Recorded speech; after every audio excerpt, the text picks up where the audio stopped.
এখন একটি breaking news update শুনেছে, বিস্তারিত আমরা এখনই জানাচ্ছি।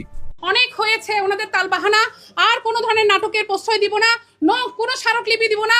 দাবি একটাই, হেয়ার কাট বাতিল, লেনদেন স্বাভাবিক।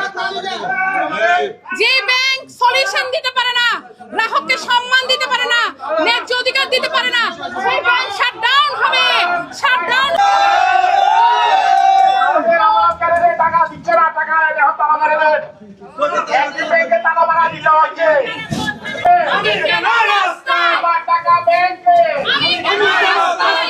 কর্মসূচি হলো আজকে আমরা তালা কর্মসূচি পালন করতেছি।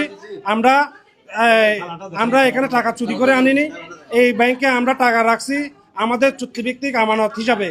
আমরা তো এই টাকা কোথা থেকে চুরি করে ডাকাতি করে আমরা এই টাকা রাখিনি, তাহলে এই ব্যাংক আমাদেরকে টাকা দিতে বাধ্য, কেন আপনাদেরকে টাকা দিবে না?